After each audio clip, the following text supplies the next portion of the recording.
সেই নারকেলের দুধ।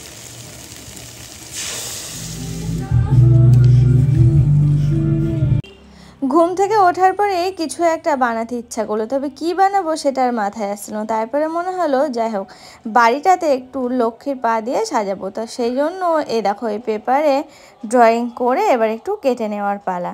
তো দেখা যাক কেমন কি হয় না হয়, বুঝতে পারছি না। কি বলো তো, এরকমভাবে কাটার কারণে একটু ছোট ছোট সাইজের দেবো, দেখতে বেশ ভালো লাগে, সেই জন্য আর কি। বসে পড়েছি একদম ঘুম থেকে উঠেই, এখন বাজে 5:30। তো 5:30টার থেকে আজকের এইসব শুরু করলাম। সকলকে জানাচ্ছি শুভ সকাল, আমার চ্যানেলে তোমাদের সবাইকে স্বাগত। তো আমি দীপা আবার চলে আসলাম নতুন একটা ব্লগের সাথে। আজকে এখন সকাল বাজে 9:45।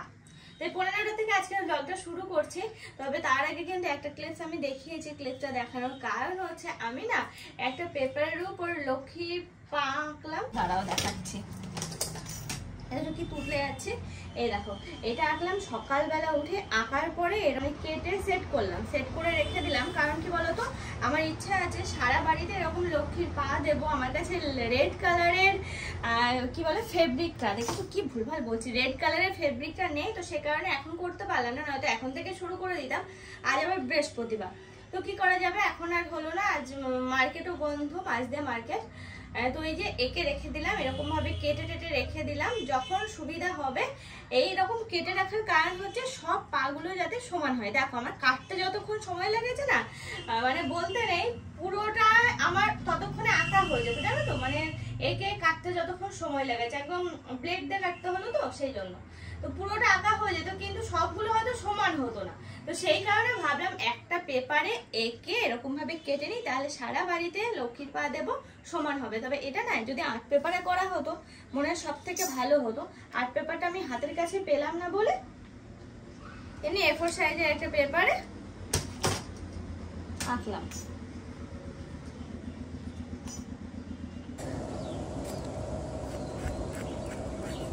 আজকে সকালবেলা আমাদের বাড়িতে রান্না বান্না নেই, তার কারণ খাওয়ার কেউ নেই।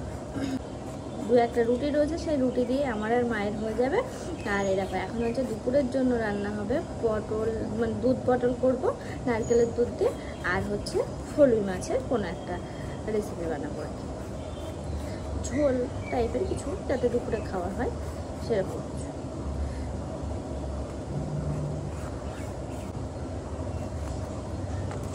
দেখো পটলগুলো এরকম গোটা গোটা করে কেটে নিলাম, কাটার সাথে সাথে কিন্তু এরকম চিড়েও নিয়েছি, চার ফালি করে, এরকম মাঝে একটু জয়েন্ট আছে,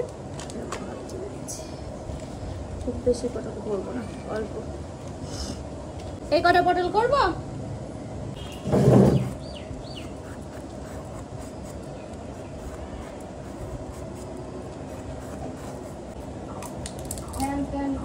নিয়ে এসেছিল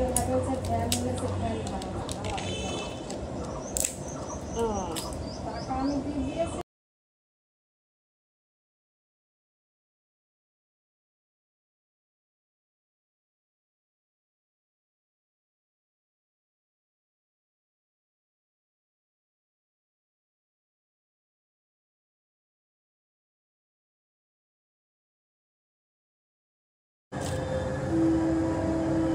এই দেখো এটা না কালকে আমি রেখে দিয়েছিলাম, আমাদের বাড়িতে যে গাছ কাটা হলো, গাছে বেশ কয়েকটা দিন ডাব ছিল, তবে ডাবগুলো যারা কেটেছে তারা নিয়ে গেছে, আর একটা দিন মতো নারকেল রেখে গেছে।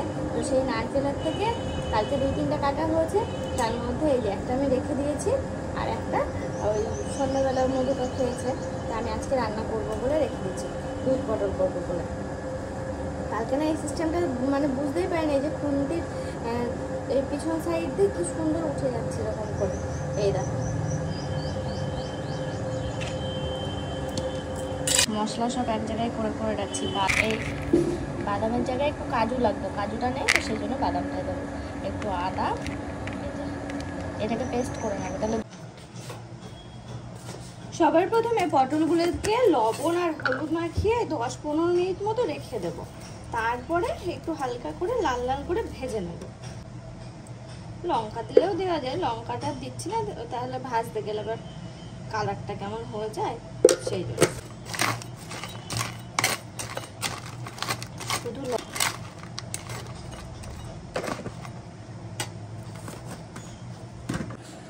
তো এই দেখো নারকেলটা অনেক ছোট ছিল, তো এই যে যা আছে ওই কটা পটলে তো হয়ে যাবে। একটু ছোট ছোট করে কেটে নিচ্ছি, তাহলে কি বলো তো পেস্ট করতে সুবিধা হবে, নরম আছে, তাড়াতাড়ি হয়ে যাবে।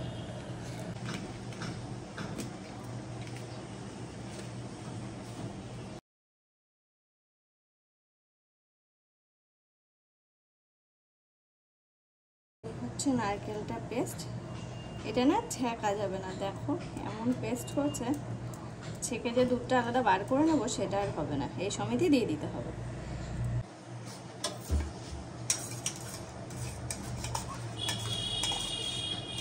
পুরোটা যদি না লাগে পুরোটা দেবো না, মনে হচ্ছে পুরোটা লাগবে না, কিন্তু সেরকম তো আর কিছু করার মতনও নেই যে করবো। চিংড়ির মালাইকারি মানে চিংড়ি নিয়ে আসলে চিংড়ির মালাইকারি করে দিতে, অল্প কটা পটল তো এতটা লাগবে না।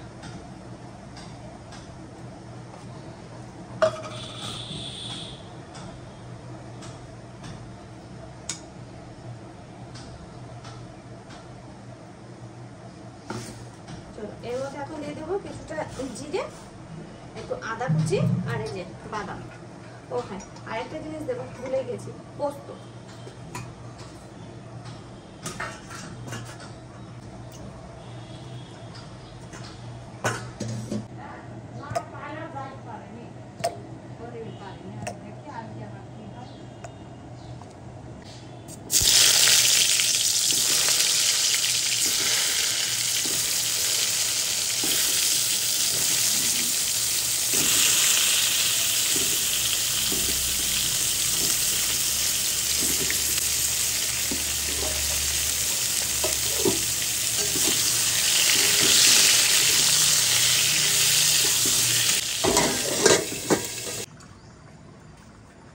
আজকে মাছ মনে হচ্ছে কিনে নিয়ে এসেছে, কিনে নিয়ে এসেছে না, এর আগের দিন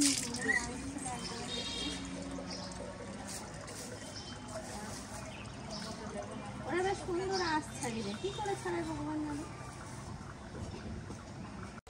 ওদিকে পটলগুলো ভাজতে দিয়ে এসেছি, তো ভাবলাম আজকে মাছের পরিমাণ কম আছে, আর বাজার থেকে যেহেতু কেটে নিয়ে এসছে, তো মাছগুলো এখন একটু ধুয়ে বেছে পরিষ্কার করে নিই।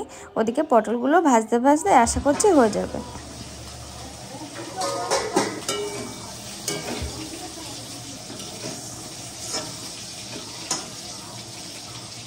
আজকে মাছ আজকে 4:30 বেজে গেছে, আমাদের কেউ তো ফোন করলো না আজকে।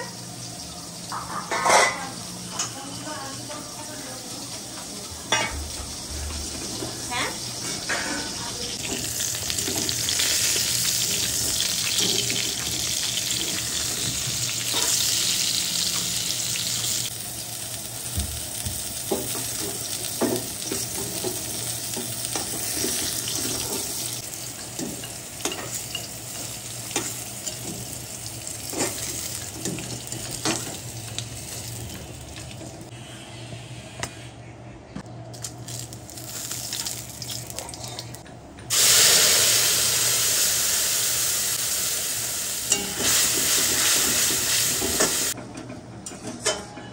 মশলাটা এখন খুব ভালো করে কষিয়ে নিতে হবে। মশলার মধ্যে আছে পোস্ত, একটু আদা, আর কাঁচা লঙ্কা দেওয়া হয়নি, আদা আছে, একটু পোস্ত আছে, বাদাম আছে, আর কিছু ছিল না, ও হ্যাঁ আর একটু জিরে দিয়েছি।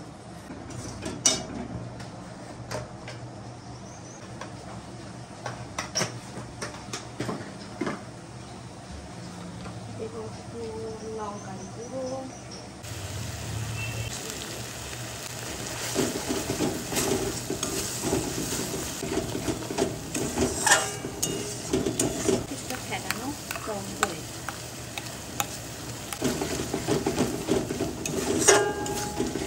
একটু কষিয়ে নিতে হবে। তবে আমি স্বাদের জন্য দেবো একটু মিষ্টি।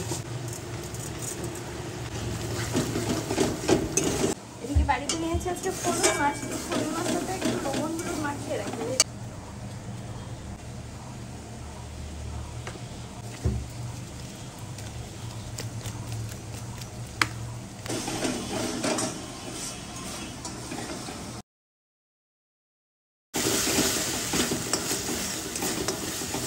মশলা কষানো হয়ে গেছে, নুন দিয়ে দেবো পটল।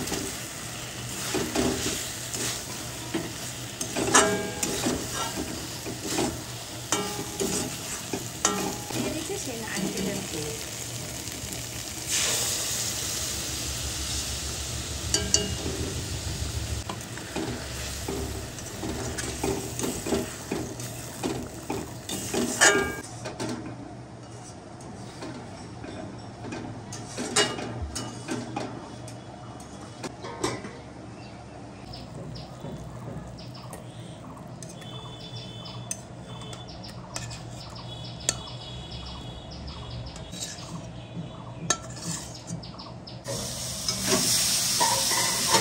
দেখো ছোটো মাছগুলো ভাজা হয়ে গেছে, ভেজে তুলে রেখেছি। আর একটু পটল আলু একটু ভেজে নিচ্ছি, ফোড়ন দিয়ে তারপরে ওগুলো দিয়েছি। আর এই যে কত ঢেঁড়স গোটা গোটা করে কেটে রেখে দিয়েছি, এর মধ্যে দেবো। লালচে লালচে হয়ে গেছে, এখন দেবো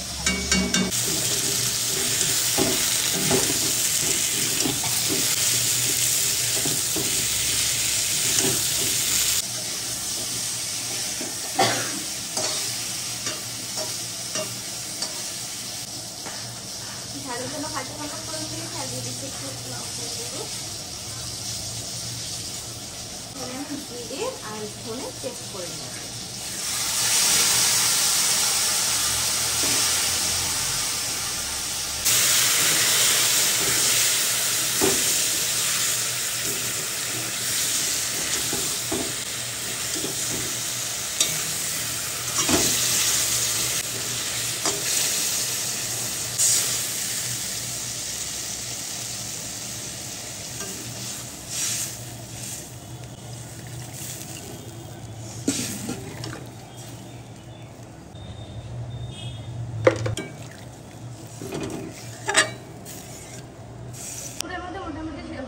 মাছ হয়ে গেল, পটল হয়ে গেল, আর মা হচ্ছে দেখো গাছ থেকে ডাঁটা পেরে নিয়ে আসলো। ডাঁটাগুলোর অবস্থা দেখো পুরো পেকে গেছে। তো মা বললো কত রান্না করে, বীজটা ফেলে দিয়ে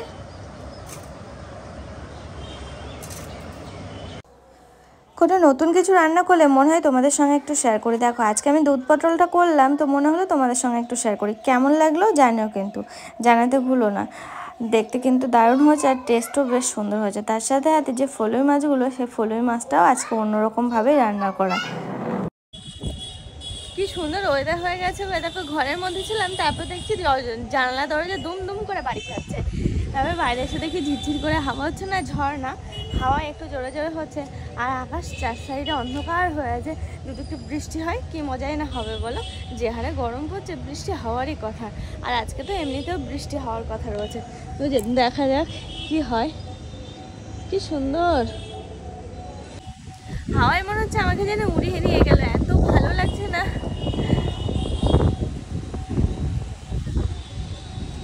আর এই গাছগুলো যে কি ভালো লাগে, দেখো পাতা নেই, এই টাইমে পাতা ঝরে গেছে, পাতা নেই, শুধুমাত্র ডালপালা। কত ছোট ছোট ডালপালা মনে হয়, দেখো ধীরে ধীরে ধীরে ধীরে পুরো।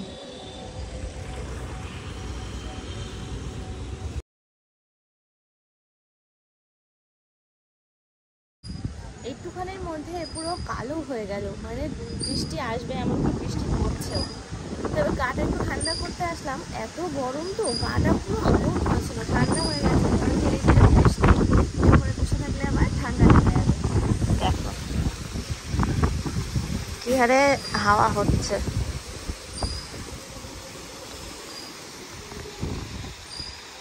এমন হাওয়া দিল একটু আগে, মনে হলো হাত থেকে মোবাইলটাই পড়ে যাবে।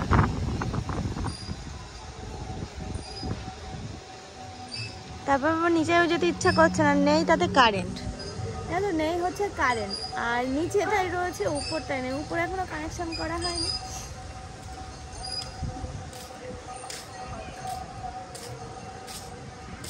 আমি না ছাদ থেকে এখনো যাইনি। দেখো বেশ ভালো জোরে বৃষ্টি হচ্ছে, আর এদিকে কিন্তু ওয়েদার অনেকটা হালকাও হয়ে এসেছে। ওয়েদারের দিকে আবার অনেকটা ক্লিয়ারও হয়ে যাচ্ছে। দেখো বৃষ্টি হচ্ছে, আমি এখানে বসে আছি এখানটাতে ভিজে যাচ্ছে বলে আবার এদিকে পিছিয়ে আসলাম এই সাইডে। কি হারে বৃষ্টিটা না হচ্ছে, বিদ্যুৎও চমকাচ্ছে বেশ ভালো।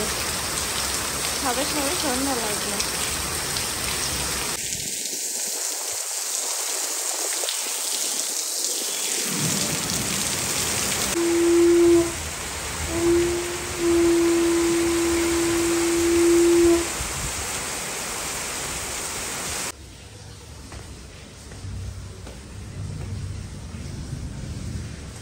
উপরে অন্ধকার নিচে আলো। সন্ধ্যাবেলায় টিফিন হিসাবে একটু লিকার চা করলাম, ওই আদা গোলমরিচ ও সমস্ত কিছু দিয়ে, আর অর্পণার জন্য একটু ছানা। তো দেখো আমি কিন্তু ছানাটা কাটাতে শিখে গেছি। আজকের ব্লগ তোমাদের কেমন লাগলো অবশ্যই কিন্তু জানাতে ভুলো না। আজকের মতো